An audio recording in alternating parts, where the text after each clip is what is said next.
മക്കളെ +2 science, commerce, humanities അതുപോലെ തന്നെ റിപ്പീറ്റ് ഒക്കെ ചെയ്യുന്ന കുട്ടികളോടാണ്. ക്യുസാറ്റിൻ്റെ ആപ്ലിക്കേഷൻ നോട്ടിഫിക്കേഷൻ വന്നിട്ടുണ്ട്. മാർച്ച് വരെ ഉണ്ട് ടൈം. റിലാക്സ് ആയിട്ട് ചെയ്താൽ മതി. പല കുട്ടികളും അപ്ലൈ ചെയ്യാത്തൊരു എൻട്രൻസ് എക്സാമാണ് CUSAT entrance examination. Exam April May സമയത്തേ ഉള്ളൂ. അപ്പോൾ ടൈം ഉണ്ട് പഠിക്കാൻ വേണ്ടിയിട്ട്. സത്യം പറഞ്ഞാൽ സിമ്പിൾ എക്സാമാണ്. 225 ക്വസ്റ്റ്യൻ ഉണ്ട്, 3 മണിക്കൂറുമാണ്, 150 മിനിറ്റ്. അപ്പോൾ 1 മിനിറ്റ് പോലും ക്വസ്റ്റ്യൻ ഇല്ല. പക്ഷേ ഭയങ്കര സിമ്പിൾ ക്വസ്റ്റ്യൻ ആയിരിക്കും. യൂണിവേഴ്സിറ്റി നല്ല യൂണിവേഴ്സിറ്റിയാണ്.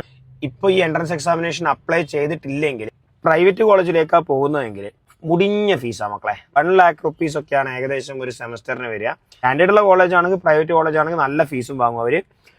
നല്ല സ്റ്റാൻഡേർഡുള്ള കോളേജ് ചെറിയ ഫീസ് പഠിക്കണമെങ്കിൽ ഗവൺമെൻറ് കോളേജ് തന്നെ പഠിക്കണം. അപ്പോൾ അങ്ങനെ ഗവൺമെൻറ് കോളേജ് കിട്ടണമെങ്കിൽ നമ്മൾ എൻട്രൻസ് എക്സാം എഴുതണം. +2 സിലബസ് മര്യാദയ്ക്ക് പഠിച്ചൊരു കുട്ടിക്ക് +1 കുറച്ചുകൂടി എക്സ്ട്രാ പഠിച്ചു കഴിഞ്ഞാൽ സെറ്റാണ്.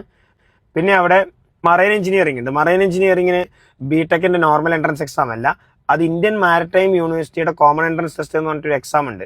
ആ എക്സാമിനേഷന്റെ മാർക്ക് വെച്ചിട്ടാണ് കുസാറ്റിന്റെ മറൈൻ എഞ്ചിനീയറിംഗ് കിട്ടുക. പിന്നെ ഒരു അടിപൊളി കോഴ്സ് അവിടെ ഉണ്ട്, MSc ഫോട്ടോണിക്സ്.